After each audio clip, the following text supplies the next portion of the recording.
What's going on, people? Welcome to another episode of RoundURS. I'm excited to introduce to you guys DJ Ma1. I've been a fan of Ma1's for a hot minute now, man. You know, in this episode we discussed soulful house, funky house, you know, some of the moments and songs that shaped his career. You know, Ma1's been doing his thing for a while. You know, he's a veteran of the garage scene, the house scene. You know, it was great to sit down and talk to him about all of those points in his career, but it was also wicked to do a back-to-back with him in the mix, man. Some of the songs he was playing, some of the vibes in the room, you know, this is exactly why I do it, man. So yeah, man, hope you guys enjoy this one. Ma1, RoundURS. DJ Ma1, bro. Welcome to RoundURS, man. Appreciate it, man. Thanks for inviting me. Yeah, no, thank you for taking the time today, man. I think it's a conversation I've been looking forward to having. I know we were talking off camera about, you know, like funky house, soulful house, and like some of the origins of that. You've got a lot of knowledge, so. Bro, I like to think I do, you know. I definitely like to think I do. But yeah, man, we'll run through all of that today, and also I want to talk about some of the garage stuff as well, because I think like some of that's really interesting in terms of your origins. For the people that don't know, tell them a little bit about yourself, where you're from and that. So I'm a DJ from South London, DJ producer. Came into the game UK garage sort of times, let's say 1998. DJ'd on a lot of underground stations and stuff, Freak FM, Upfront FM. Did that for a number of years. I only started producing really towards the end of, you know, garage, towards the end, like, So Solid sort of times, and past that, you know, just trying to get into the music. Didn't really put anything out at the time. After that, the journey goes on to house, where I started DJing house, doing a few underground clubs, started producing, and a lot of people know me for a track called I'm Right Here, which I put out. Big tune. Yeah, in 2008. Tune, so that's sort of like the journey. It's been a long journey, Yeah. do you know what I mean? Definitely not you know, come into the game and you just blow up. Yeah, it took a lot of time, ups and downs, but I'm still here. Yeah, man, I like that. And so when you started out DJing, was it just for fun? Like, who were your idols? I mean, I used to rave a lot those sorts of times. So when I was at college, that's when I really first started getting into like UK garage, so the early Tough Jam stuff, and MJ Coles and all that sort of stuff. So we used to rave, see people like EZ, Mike Ruffcott Lloyd, Ray Hurley. But early on, I didn't really have any aspirations to be a DJ. You know, I'll go to the record shop, buy 1, 2 records. There's a lot of record shops around, Black Market Records, Soho, and Release the Groove, Piccadilly. So I'd buy 1 or 2 records here and there. And then one of my close friends, who I grew up with, he started like a very small club night in like a pub function room. Okay. And I was like, oh, okay, so you're doing this little thing. Yeah. And you know, I called him up, because I was at university at the time. I went to Kingston Uni. And I said to him, well, can I, you know, come and play and, you know, spin a couple of tunes? I didn't really have much experience. I was just learning to mix and stuff. So, you know, I just wanted to do it for fun. It was really for fun. There was no financial, you know, thing. I wasn't looking for money, just for the love of music. Like at that time, see, I think people don't really realise, at that time, I say 1998, garage really took over the whole country as a movement. It's a bit different now. You've got, you know, dubstep, grime, you got drill. Everybody I knew listened to garage, and it just took everything over. This is really before the tune started charting and stuff, before Rewind and that. Before like Craig David and before that became all of that. So literally it was all just love. And then my friend was like, he became like my manager. Not really, he used to put on club nights, and then he used to call me to come and play. There wasn't no money involved, it was just literally all love. So local clubs, Sydenham, SE26, Beckenham, just local areas, Bromley. So, you know, just playing, just getting, you know, admiration from the crowd and the ravers, and, you know, and then I didn't really know where I wanted to go at that point. Everyone seemed to be on like an underground station, a pirate station, and then those pirate DJs were like the people that I would look up to. Obviously you got the big boys and the Mike Ruffcott Lloyds and the Ramsey and Fens, but underneath that you got the pirate guys, where you would see them around. You'd walk around the street and you'd be like, oh, you're right, but they're still big to me. I'm just they were legends. They were legends because that's where you wanted to go. Local legends, and they would talk local to legends. you. I like that. Yeah, I didn't really feel like I could talk to, you know, Carl Tough Enough Brown or Matt Jam Lamont. Not like they weren't safe people. I'm sure they're cool, but it's like I saw them up as there. the next thing. I saw them up there. But even those guys, they weren't like on top of the pops, for example, were they at that point? Not at that point, no. But people, there was people that were poking through. Yeah, but at that sort of time, Tough Jam, I think they had a show on Kiss FM. So they were like late night. on their way. I think it was late night. I think it might have been a late show. Yeah. And then after that, I think Dream Team had a show on Galaxy FM. Yeah. So these were all like big things for the garage scene. So like I said, they were like superstars to me. Even though I might like Spoonie and I could see him and say, how you doing? And it's all good. But back then it was all different. So those pirate guys were the people I really looked up to and thought, you know what? I want to try and get on a pirate station just like these guys, because these were the people that I used to listen to week in, week out. You know, on a Saturday, come home from school, you know, do some shouts and blah, blah, blah. That's how it was. And it was like your social media. No Insta, no Twitter. I would go home, ring up, shout, you know, my friend from school, big up Peter, blah, blah, blah. And then he'd be listening on the other side. It sounds ridiculous now. No, bro, that's the start of it. But that's what it was, yeah. So, you know, big up to the Forest Hill, and then my mate would be on the other side, big up Mike, blah, blah, blah. And then it was just that weird interaction. It was all like a buzz. You obviously enjoy the music, but then you get the interaction with the DJ. So nowadays, that's like the retweet or something, though. That's like someone posted or resharing more or a less, story. it's the same thing. You know what I mean? Yeah, and pirate stations obviously had a big influence in music back in the day. I don't feel like pirate stations have the same respect and influence as they do now, because you've got Spotify's and Apple Music. But back then, it was the big thing. So I very slowly tried to get myself onto an underground station. And one of the first stations I got onto was called Upfront FM, which was literally like the biggest station in South London. Had the clearest signal, you know, the best presenters for an underground station that wasn't like Radio 1, that sort of stuff. But it was, for the culture at the time, that was like the Radio 1. It was, well, in South London, because because it's split in different areas. It's split in different areas. Like I said, North London, you've got you know, Mission FM. East London, you've got Deja Vu. West London, you've got Ice FM, Mac FM. So it's regional. Even though it's all London, it's different people listen to different stations based on you know, where they live. So I got on Upfront FM. They gave me some dead time. Like it was Saturday morning, 8 a.m. till 10 a.m. But you patterned that, you know, I mean, you made something out of that. No, I did it, and the funniest thing is, doing that show week in, week out, I got a level of popularity. People would know who I was. I'm like, wow, you know, or people would find out that I'm a DJ. You're MA1, yeah. I listen to you at 8 o'clock in the morning when I'm getting my kids ready or I'm going to work. So you're sort of feeling yourself. Even though it's not a big thing, it's not. No, but like it's the early stuff that gives you the encouragement to keep going. Exactly. So, you know, got a little bit of notoriety. Then I was kind of ballsy. I was trying to ring up record labels to get free records and stuff, and you know, call them up, London Records and all these different record labels. They start giving you records for free, and then you feel good about yourself. So the whole pirate journey was just good to meet people. You know, just to learn how to interact, to network. And some of those relationships must be invaluable as well. There's people today that I speak to, Spidey G. He was on Upfront FM back in the day. There's just people I've known all the way through. Tipper from Circle, he's from Flashback FM. DJ Fever, who I know is from Circle, he was on Flashback FM as well. So these are people I've met all along the years, and I've been in this since, like I said, 98. So I've been in it a long time.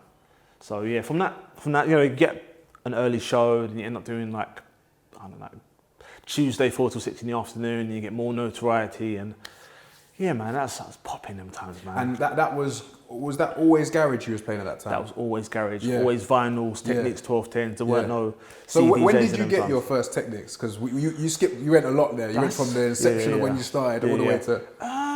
That's a good question. It was sometime later. Let's say, I don't know, 2000 or 2001. Because what I'd do to learn to mix, I would go to one of my friend's house. Because he had some like terrible, he wouldn't even have Techniques. He'd have some like Camdex or Sound Lab. That was like the poor brother to the Techniques for people that couldn't afford it. But Techniques were hard to get, man. They're expensive. And I couldn't just, you know, I'll be working part-time. I couldn't just go to my mum and say, yo, buy me some Techniques 1210. She just like slap me or whatever. Like, she wouldn't understand anyway, and she never did understand the music journey. So I would go around my friend's house and learn, first of all, on like, he had some drum and bass records. So I learned on those. So you was on drum and bass, like really where you first like jungle and that? But I wasn't like, at that point I wasn't deep into the music. He was just practicing. Had those records and he was trying to teach me the beat. 1, 2, 3, 4. So I'd learn, take my garage records around there, do like a mixtape literally on a cassette, you know, TDK cassette tape. And that's how I learned to mix back in the day. But I said after that, just buying records, pirate station, playing at some small clubs, not really getting much money. But yeah, man, going all the way through garage. Went from Upfront FM to a station called Freak FM, which is in North London, like near Finsbury Park and stuff. And that's the home of DJ EZ, who are CKP and Heartless Crew on there too. So it's known for those DJs come from that station. So it had a lot of notoriety. It was very popular. It had won like garage awards and stuff. So, you know, award-winning Freak FM 1018. It was very, very popular. So again, it was an honour for me to be on there. Yeah, yeah. But when I first went on there, again, I was on a bit of a dead show. Yeah, yeah. Friday night, 12 to 2 in the evening. So, yeah, no, but it was good. Again, met more people from different areas, and yeah, man, it was live, man. I didn't stay there for too long though. Yeah. But then I ended up on Flashback FM where, like I said, DJ Few from Circle is, and Tipper and stuff. So, Yeah. and Danny Blaze, which is a guy that used to run the station, another good friend of mine. He used to own the station. So yeah, man, I was just on there doing my thing until basically the end of Garage. Yeah, yeah. That's when I stayed there till. It must have been such a pure time though, bro, because like even like what you're saying, like you look at it like it hadn't really had that injection of like the commercial element yet.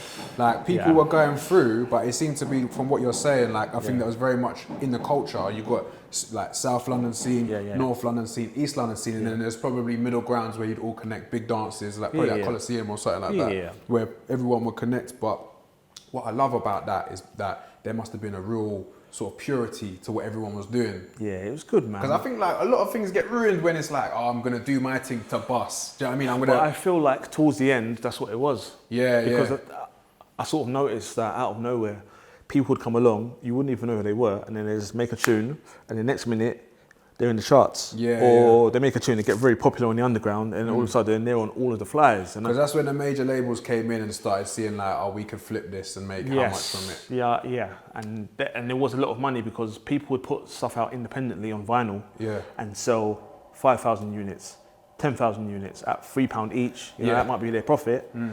And then after that, then the record label would come to them and say, yo, we'll give you, how much? 20,000. I don't know what the money was. And then so they'd already made the money on the underground, and they'd come again and say, yo, it's 50 grand, we want to put your single out. Single will come out, go wherever in the charts. So it was like, you know, people were making a lot of money back then. So inevitably people would come in and want to make money. You know, someone that makes hip hop might think, yeah, do you know what, I can make a garage tune, I can do that. Yeah, I know what you mean. So it's a benefit and a negative as well. It's like a double-edged sword. I feel like in those times though, the people that kind of stick to their guns and like stay firm, although like maybe not a lot of them like go and they make it, like I feel like that's the right thing to do in that time. Like if you're sticking to your sound and you've been doing garage for time, you know, when it does go, like you might be front of the line. But in any music scene, you've always got the purist. Who's not there for the money. Yeah, that must have been hard in garage though, because when it went, innit? It went hard. Every tune that came out all of a sudden is like on the underground. I'd be sent it because I was getting all the vinyls in the post. I'd get Fill Me In. What's this? Craig David. Never heard of this dude. Play it. Everyone loves it. Boom. It's telly. Fill Me In. Rewind. You know, whatever you can think of, just come in, the click. Obviously, they were popular MCs, Creed, PSG, and Unknown. They were obviously popular in the underground, but the tune would come out. I remember going to the record shop to buy that. You could hardly get it anywhere. Good times. Good rhymes. Like normally, records were £6 those times. That record, I went into Slamming Vinyl in Kingston, because the record shop there. They were £15 for it. I was like, all the other records are £6. They're like, if you want it, mate. But I just peeled over my £15 and bought it. I didn't have a choice. That was the hottest tune. But again, that into the charts. So it brought a whole different energy and attention to the music, which was good. Like I was not high level, but I enjoyed everything about it. Do you know what were the clubs saying them times? Like, was a lot of the clubs receptive to doing garage nights, or was they putting policies in? Like, I think those times, I say 98, 99, 2000, 2001, all the clubs were ram. I don't think there was any problems. I don't feel like the promoters had problems getting clubs and stuff, and Coliseum was ram. Obviously Martin Lahn, who used to do Liberty, he was in there every Friday, and Exposed would be in Coliseum every Saturday once a month. So they were just in there. You got Gas Club, you got Coup Club. Yeah, I think everything was cool there. I think later on, maybe when there was some trouble and then there was some problems. There was some fights, and maybe later on. I can't really think of a time that I was out. But in pre-2000, there wasn't no trouble. I don't feel like there was. I mean, there must have been fights here and there. But I can't remember being out, and I went out a lot, like loads. I can't remember any seeing any trouble, any fights, or. Only once when I was flyering outside Coliseum with my friends, and someone pulled out a gun and started shooting, and I just ran. I don't know what was. I was just there. I was young. I was like 19. It was 1999. Getting out flyers, me and my boys, and someone just pulled something out in the distance. I just ran. Yeah, I was like, whoa, what's going on here? Was that the end of the flyering after that? No, I don't think it was. I was in, at that point, I probably skipped a little bit, but I was in a little crew with my friends. So when I played in that pub around my area, we formulated into a crew that was called Stone Cold GX. Cool. And we always used to go out and try and promote ourselves. And like I said, we're still kind of low level. Yeah. You know what I mean? But you was trying to build up a little name for yourself in the area. Yeah. But all that, even though I hate flyering, like it's part and parcel of the job. It's character building. Yeah. You know, and it shows you the work you need to put in to get to the next level. That's how I feel about it anyway. Yeah. Certain things, when you first come into whatever it is, whether it's music or, you know, you've got to do the thing, whether it's, you know, you're working at McDonald's, you got to sweep up. You're like, what am I sweeping up for? Yeah. What am I cleaning the toilet for? Yeah. It's like that. Was you making songs then, production-wise? Not at that point, only at the end of Garage. Okay. Yeah, because there was a program that came out that helped a lot of people. Yeah. You probably heard this before, Music 2000. Yeah. On the PlayStation 1. It's so funny. I think everyone has mentioned Music 2000 in the last 4 episodes. Listen, let me tell you. Yeah. Sony did something. I think it was by Codemasters. Yeah. They did something, man, because you got to think about the people that are not necessarily deprived, but they don't have the money to go to a studio. Was expensive, bro. It's a different world now. I can like bring out my laptop on my table in my living room and start making a beat, headphones on. I've got everything in there. Back in the day, everyone had separate samplers and it cost hundreds of pounds and mixing desks. You couldn't get in studios, it was expensive to get in there. The difference with music then was there was a barrier to entry, a financial barrier to entry. Unless you knew somebody, I knew you had a studio, I can come around, you could teach me, and so it was a bit of a dark art.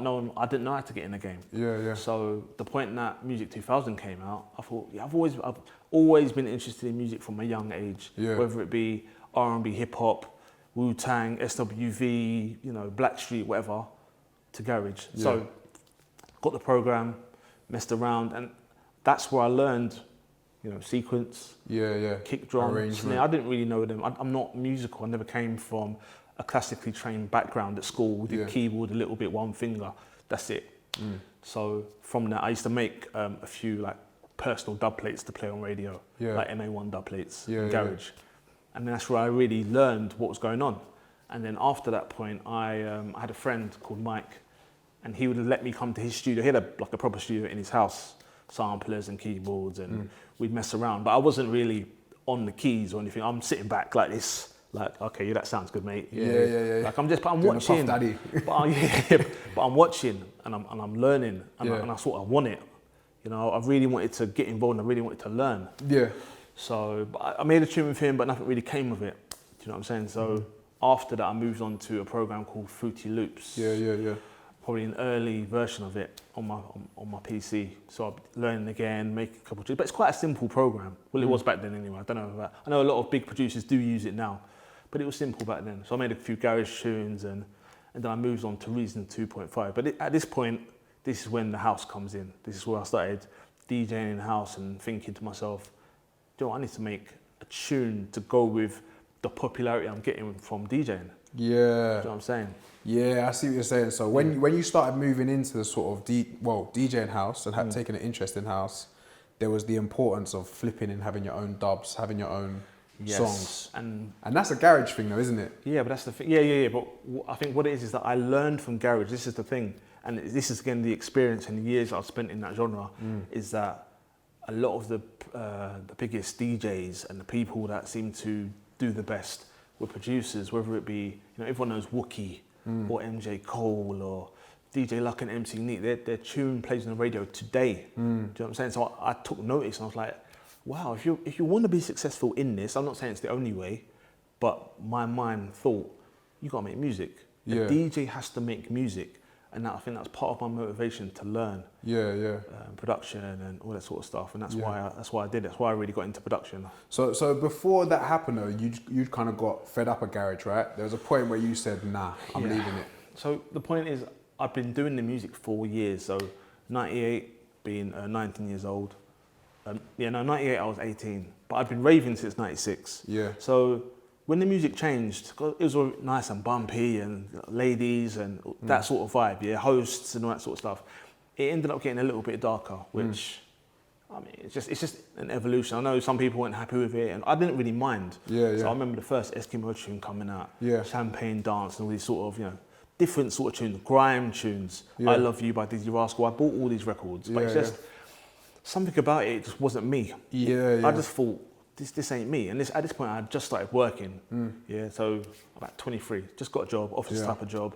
And I'm still going out to the record shop every week.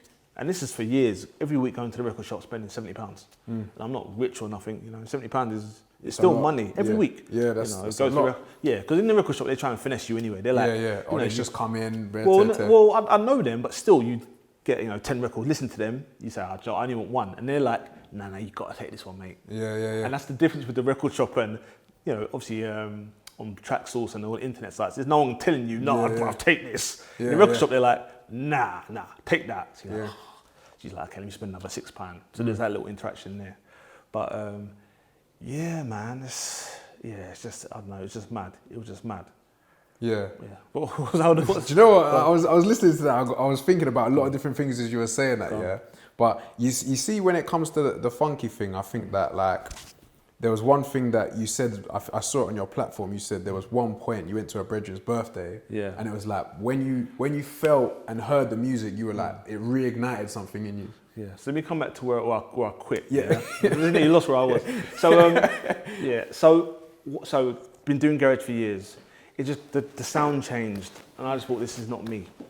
And then I was spending all this money, I'm not gonna get any more popular. I can't see it. I can't see the vision. I can't see where I'm gonna be as big as EZ. Yeah. You know what I'm saying? I'm seeing Pay As You Go crew and all these other crews coming through, and I'm not gonna get there. So what am I spending this money for? Yeah. So I just said to myself, I'm locking it all off. And I'm stopping. I left all the stations that I was on.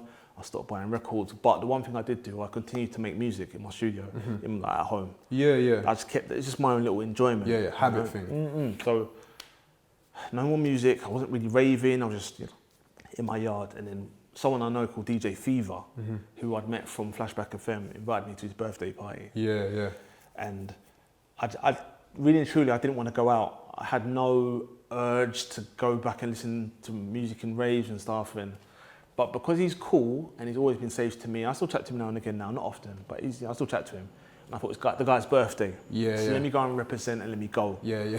And it was in central London. I believe it was Café de Paris, if my memory serves me correctly. And it's just because he used to do garage too, I'm like, this is gonna be UK garage. Cool, I know garage. Let me go and listen to this music. And then I went into the club and I went down the stairs. And then, they're playing this music, and I'm like, what is this? I'm just so confused, and it's just hard to put it into words. To what I saw. It's just everybody was raving. There's a decent balance of males, females. Everyone's getting down. The music's something I don't recognize. It's like a Afrobeat sort of style. And I know nothing about this. I know about Denzi, Sori, and Todd Edwards, and Tough Jam. I don't know nothing about this. Yeah, but it spoke to you though. It spoke to me. Yeah. Deep. Yeah. Enjoyed myself. Went home, and I rang DJ Fever the next day, and I was like, "Yo, well, what was that music?" And I swear he was laughing at me, and I don't blame him because it's weird. Like, someone's like, "Well, what was that music you were playing?" He's just like cracking up. Yeah. Like, yeah. But I think I spoke to him. And I think he saw the hunger. Like, I wanted it. And then it was Tipper, who was in Owlsbury All Stars at the time, but he's Circle now. But I rang him up and I was like, listen, I want to come out with you guys and follow you, and I really want to get into the music. Yeah. And like, he just said, come on, let's follow me. So and literally, bro, I followed them. Anywhere they were going, I followed any rave. And them times there, like, was it all in London? Like a lot of the raves they was doing? A lot of them were in London. So that's really, and like, that's one thing I really want to ask you today is like, what is your understanding of like the earliest point where the Soulful House thing really started? That new wave anyway really started, because I know Soulful House, I know if I talk to my dad about it, he can show me songs from his times. I know if I talk to my uncle about it, same thing. But this is a very specific wave, isn't it? But you know what's funny is that the music, that circuit of Wigman, Super D, Gavin Peters, it started before I got there. So I've spoken to people who were raving, and I think there was a club in Vauxhall where there was garage in one room. I think Martin Larney who does Liberty, ran the garage room, and I think room 2 was house, and I feel like from what people tell me, it was more of the sideshow. You know, then you got Wigman and them guys in there, and Lady T. So I think people told me that when the garage was done, that finished at 4 or whatever, people would just end up in the house room. And I believe that's where the origin of this underground house scene came from. Yeah. So when I stepped into it and I ended up going to the raves, people like Wigman, Gavin Peters, Boris, and these people are around. They're still about, but they're not really celebrated. Today. But where were the songs coming from? Because I know there was a point where like some of the more sort of like Afro tribal stuff was coming in. Some of them songs were from all over the world. Yeah. So how I understand it to be. Yeah. But some of them. So people like DJ Gregory, he was big in the scene. Afro. He's French. Yeah. You have people like Hard Soul. I believe they're Dutch. Oh, okay. Yeah. I never knew that. Yeah. So you know Jazztronic, the piano show. It's Japan. Yeah. So you've got elements of Soulful house, deep house. Because it became a style, didn't it? Yeah, that's the thing. But even though we're drawing from different genres and bringing it all into one, so I'm guessing that at the time, you know, seasoned house people were looking at us like, you man are crazy. Of course. Like, what are you lot on? Of course. But you know what? It was our thing. Yeah. And we enjoyed it and we loved it. It's good that happens though, because like on every, like if you look at every sort of iteration of like UK music, when there's a wave, there's always kind of like, the younger people and the older people are shunning it a little bit. Like they're always kind of like, nah, that's a dead thing. Yeah, that's a kiddie thing or whatever. True. But then like when that started popping, like when I went to a few dances and that, I remember seeing Marcus one time. Yeah. Marcus played a set and true say that he was actually combining a lot of different things in that that time. He was doing a bit of bassline and he was doing a bit of like funky or whatever. So I was like, raw, like, this is mad, like what are the sort of flavors. But prior to that, when I first came across like Soulful House, again, the way it spoke to me, I'm like, yo, this is a different thing. You see, the reason why it connected with me, because it was so similar, the vibe was so similar to the garage. Yeah, the good vibes of the garage. The good vibe, the dancing, you know, girls, different, demographics, black, white, whatever, just everyone raving together. And it's literally, it seemed about the music, because no one knew the names of the tunes. Yeah, and it wasn't that lyrical as well. No, but there were there was a couple vocal. Like, traveling and there was certain, you know, that became big in the end. Yeah. You know, but yeah, it was just a mix up, but it was so much fun at that time. Yeah. And I got a little bring in a night called Red Carpet. Yeah. In, we're talking 2005, 2006. Central, was it Central? Yeah, it was at Departure Lounge. It was called Market Bar before that. But I got to play there a little bit early. Early set, which is cool. It's whatever. I'm no one. I gave a CD to the promoter and he was like, yeah, we like it, come and play, which that never happens. Man was like, yeah, give me a CD, they'll throw that away. No one gives out a CD and then all of a sudden, you know, they're getting played. But I sort of knew the promoter from Garage anyway, so that's where I had a little connection. And then that's where the promoter of Red Carpet said to me, I want you to do a mix CD for me. And I'm like, mix CD? Okay, cool. And he's like, no, but I want to put an advert on it, on the beginning and end. Okay. Now, around that time, I don't feel like there was any CDs, promotional CDs with adverts on them. Yeah. This is early now. Yeah. Like, now you can go outside a rave now. Bare people giving them out. But that was, so you were like one of the first people to do that? One of the first, if not the first. Is it? Yeah, man. I personally don't remember anyone else doing that. Yeah. There were people giving out CDs. Okay, cool. Super D had a CD out and that was popular. But I don't remember any with like adverts on. Yeah. So that's when I went away. I was like, I can do it. Yeah. Because I had a few like Cubase and all this sort of stuff. And then did the mix at my friend's house. Still didn't have no decks at home at that point. Yeah. Did it at my friend's house, put the advert at the beginning and chopped it up. Gave him the CD and then he gave it out. And then from there, I just got popular. That was a brand from there. Like people were like, yo, who's my man? Yeah, because the next day, I remember tip off. And it travels, innit? Them times there, it stays in someone's CD. Of course. They go to a radio, there's people there afterwards. Like, bruh, who was that tune? But I didn't really know what impact it would have. I just said, you want to do the CD? I'll do that for you. You know, you bring me into this rave, of course I'm going to do it for you. And the next day, I got a phone call from Tipper, from Circle, and he was like, your CD was playing out of every single car outside the rave. Mad. And I was like, that feeling must have been mad. I didn't understand it, but it got to the point where I'd be walking down my local high street and I'd hear the CD, my jingles and I'd be like, wow. And then from that point, you know, we get a few more bookings here and there, blah, blah, blah. But then like I said, when you get a little bit of popularity, my mind switched and said, I need to make a tune. I need to make music. Straight away. Like, I need to make music. But it's good that you had that instinct to be like, boom, like, okay, cool, like let me put my own print on this, because that probably elevated the brand to another level. Of course, yeah, man. So at that point, I'm using Reason 3, make the beat for I'm Right Here. Yeah. Find the singer. The singer lives on my road, even though I didn't actually know her personally. Yeah. It was through a weird link, like you know someone that knows someone else, and I want to Both make singer. music. And then she came down. Oh, I live on the road. Like it's mad. Oh, She you lived on the same road. Literally, like her parents still live on my mum's road now.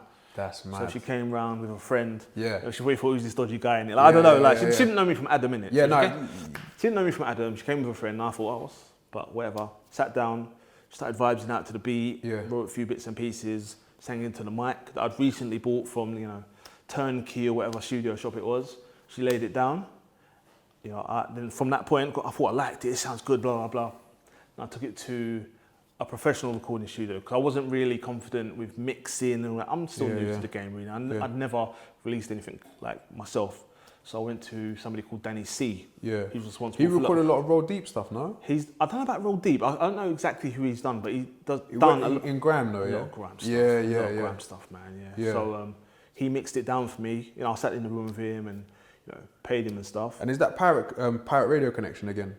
Yes. Boom. No, I met him from Flashback FM. Yeah. Again, yes, and that's again the experience. Made the tune, gave it out to the DJs around me, and it's like to my surprise, everyone started playing it. And then at this point, I'm on Deja Vu FM 923. Now Deja Vu is obviously popular for grime and Wiley and Dizzy and On the Roof and all this sort of stuff. So it was still on the roof in East London. So what year are we in? We in like 04? We're at 05, 06. Okay, let's say 06. Yeah. So giving the tune out just to DJs, everyone's playing it. Now, I mean, I don't know what to expect. I don't know that everyone's going to play it. I hope everyone's going to play it. Yeah. It's just popping. It's like, well, what do you do next? I'm like, cool, man. I need to get it out. Like, I need to get it out for sale. So I did everything ghetto because I had no experience. Didn't know what I was doing. So I got it out on vinyl. Went through somebody else to put it out on vinyl. It went in the shops, and then again I used some crazy website to get it on iTunes, bro. I didn't know what I was doing. It was so bad. But DIY thing though. Yeah, but it was so bad. It was so bad. I didn't know what day it was gonna come out. Yeah. Like it was like it's gonna come out in 4 weeks. Yeah. You what didn't day? know. Bro, because you're doing everything yourself. Yeah. It must have been later than 05 though. This must have been like no, this is 06, 07. Okay, cool. So, Yeah. I was gonna say because the time I heard it, I'm thinking like, bro, was I that late? No. 06, 07 now. Yeah. So put it out, and then all of a sudden, so I'm speaking to DJ NG, who's someone I know again from radio, and he's from South London as well. And DJ NG's already got a tune, I think, Tell Me with KEB, MC Versatile. And he's got a crazy marketing plan. He's always telling me, having conversations with me about, I'm going to do this. I'm like, this guy's nuts. Like, whatever, man. Whatever Good to have around though. No, but I learned from him. I learned from his focus and his planning, and he had all these ideas for the tune, but I didn't really understand it at the time. But the one thing I took from what he said was, you need to get it on radio. I'm like, radio? How'd you get a tune on radio? I don't know. He said, just email it to them. Yeah. So I don't know what I did. I must have gone on their website and just emailed it to them. Bro, it ended up being playlisted on 1Extra. Yeah. And then it's just more. Yeah. Now it's like different type of energy. Yeah, everyone's like, Mike, I heard the tune on radio. Yeah. I'm like, wow, amazing. You might get a spot pay on a Radio 1, which is bigger again. Yeah. It's like a snowball effect. Yeah. Mainstream radio, like, 1Extra, I know they were supporting, but was there support out there for the radio? I don't really remember a lot of it, funky bubbling on that type of level. What happened was DJ Footloose, who was on Deja Vu with me, Super D, Kismet, RP All Stars, he went to 1Extra. Yeah. So he'd be one of the first one, and then he had a show which was playing, the Deep Soulful House as well as the UK Funky. So I'd say he had one of the first shows, if not the first show, on the commercial station. Yeah. And he was championing the music. I'd send him whatever, and he'd play it and stuff. Yeah. So that's where that was going. And with that tune, I'm Right Here, featuring Sophia, big up Sophia, I always thought, that tune's going to get signed. It was just getting so much momentum, and other tunes were getting signed. I was like, this is going to happen. I had someone come from South Africa, email me out of nowhere, on the signed tune. I'm like, I didn't know what to do. Like, I had no idea about any of this music business stuff, no idea. But I rejected it because I thought, I'm going to get a big, EMI. There's going to be a big lick coming in. I don't know. Yeah. But it just never happened. It just remained popular, and it's still an underground classic to this day. It just sort of died off. So then I just decided, I probably waited a little bit too long, but I decided to bring out other tunes after that and just keep bringing out tunes on my own imprint, my own label, which I made. myself. I just sat, like my label's called Carnival Music, so it's something I really just sat at home and thought, what can I think of as a label name? That's what I do with many track names. I just sit there and I'm like, what can I think? And so my label's called Carnival Music, and the reason is we're playing a lot of Afro, tribal, carnival sounding music. So do you make a lot of connections with people in like South Africa, Brazil? Like, is that something you proactively? Not so much. People like Seth Combo does. He goes out there and stuff and meets people, but not really. There's so much good music though. There is. In that sort of tribal Afro house space. Like with house and that. Like I really do love a lot of house music. Yeah, when I dip into it, I'll find like a couple songs and then go down a rabbit hole. Yeah. And the music that comes out of that region of the world is amazing. It's amazing, but I feel like it could have been us. Yeah. If everybody just got into the mode of putting out music and starting labels, and there was obviously a lot of good tunes and popular tunes. There wasn't loads of labels. There's still a lot of tunes that are popular from that day that you can't buy.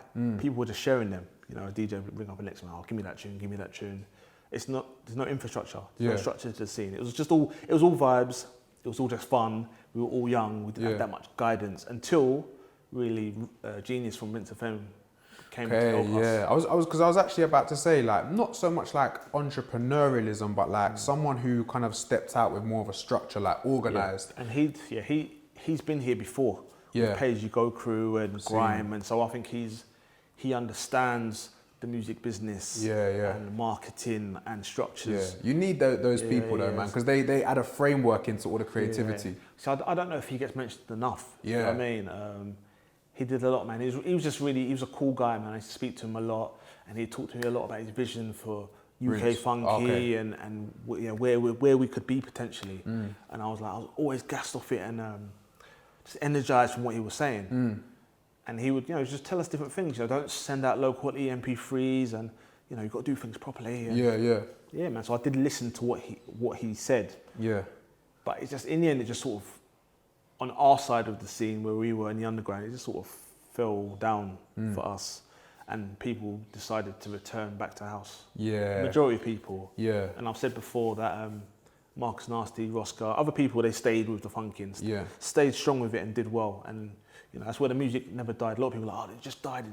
It did lose popularity in the end, and that's true. But it didn't die. It stayed with Marcus Nasty and Roscar. Yeah, I don't think it's died either, in a sense that like it could still easily have another wave. Easily. I think it's got another wave now. There's other people around that make it. People you may know or may not know, DJ Polo, Murder Hero. There's people out there making this music. They're doing their thing, LR Groove, Tribal Brothers. They're making that sort of style. So you need to go and look for them. I know there's recently a debate with Deneo and stuff. And people are like, there's other new producers and trying to show him, look, there's this person, there's that person. They're around. You just got to look for them. You just got to be out there looking for them. And it's hard to find new music all the time. Yeah, so like around the funky time, there was like, you had the instrumental stuff, and then you also had like the MC stuff. And like, I feel like the MC stuff kind of like was more sort of catchy, I guess. Easy, it was easier for people to sort of recite or whatever. Like, was there sort of like a split between like people that were purists, like, we don't want. Okay, 100%. And the reason why there's a split is because the people that came from my era, we came from Soulful House. There was no, not hating on the music, but we just come from something else with songs. That's what we're really looking for. So when people are coming in, doing MC-based tunes, and the thing is, they got really popular and they done well. And some of those tunes got signed, so you can't really say anything bad against what they're doing. And it pushes it along, it's just in a different way, innit? Yeah, and personally for me, I was literally in the middle. Like, I was really riding for the music because I saw a way for us to get to garage levels or drum and bass levels. That's just my personal feeling. I thought this can go. From when I went abroad to other countries, do a booking, and they'd be sitting me down and saying, tell me about this funky thing. And I'm like, wow, you're not really interested in what we're doing back home. And that's the first time it really clicked that this could be something for us, So, it's just difficult. People got different motivations and feelings and thoughts. And some people are hearing that MC-based stuff and they're like, nah.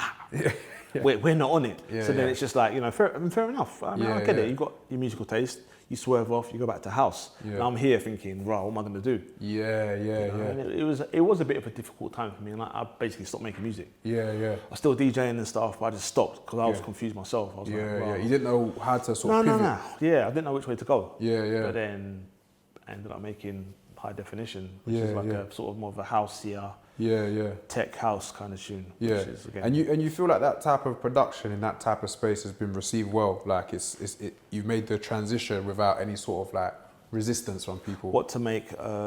What do you mean, like to make? Like kind of stepping into a different genre, slightly different genre.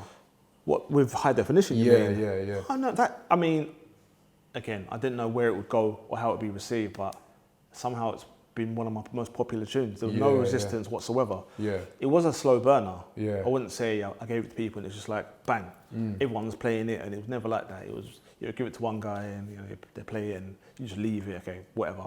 And next minute you go to a club and the whole crowd is going mad to it, and you're like, yeah. right, like, I didn't even realise. Yeah, yeah. Even though when I first made the tune, I went to my close friends, just T. Williams and SEF, and I just said to them, what do you think of this? And they were like, yo, we love it. But that's just two people's opinions. Yeah, and in yeah. general, when it comes to making music, I don't ask anyone's opinion. Yeah, yeah. I make a tune, I don't show anyone, and I'm just like, tune's coming out Friday, boom. Yeah, yeah. And I prefer it that way, rather Yeah. than not show you and you're like, I'm not sure about that. I'm Yeah, not sure. because sometimes some people can make you second guess things, Yeah, man. 100%, man. I've learned that, and I'm confident enough in myself to say, whatever I make now. I mean, I wasn't always this way, by the way. Yeah. Before, I'm probably more like, I hope this person plays it. I hope this person plays Yeah, it. But yeah. I'm a lot older now. I'm more confident in my art. So whatever I make, that's my art. For that, that's how I felt. Yeah, my yeah. energy I went love into that, that. man. It's true. My energy went into that tune. And if they play it, they play it. If they don't, they don't. Yeah. I'm not relying on it. Do you know what I'm saying? It's just whatever. Yeah, yeah. And I feel like you make better art when you do that, when you feel that way. That's Yeah. my opinion anyway. So out of all of those songs that you've produced, Yes. right here, High Definition, what is your favorite memory of dropping said song? Favorite memory, Time where different licked song. off the dance, you know what I mean? I've seen a reaction to High Definition is got to be Yeah. one of the most strangest, satisfying, and just it's mad to me. Yeah, because yeah. people still play it to this day. I made Yeah, that yeah. tune. I put it out in 2009 or 2008, and people dropped that in 2020, and the whole I've seen them drop it at festivals. Not even me, somebody else, and the whole crowd goes, "Wow!" Yeah, It's yeah. just like it's amazing. Yeah, I mean, yeah. not like a big head thing. That's not really No, my but- personality, but it's just like it's amazing. It's the moment in time where you made a song when you weren't even sure your direction. I wasn't even sure my musical direction at that point. I'm coming out of funky. Yeah, I love yeah. it, and I'm like, you know what? Let me make a tune like this and see what happens. Rewarding. And then it is rewarding, man. Yeah, I suppose yeah. it motivates you to carry on and make more music. Yeah, yeah. You know what I'm saying? So it's good, man. I think every little win I've had along the way just motivates me to carry on. Because sometimes you're like, oh, forget this whole music thing. Yeah, yeah, yeah. It's just annoying, you know what I Yeah, mean? yeah. It's a lot of effort sometimes, you know? It's a lot of effort, man. And it challenges your passion. It does, because there's not always money in that. Yeah, You yeah. know? Especially now with streaming and Apple Music, Spotify.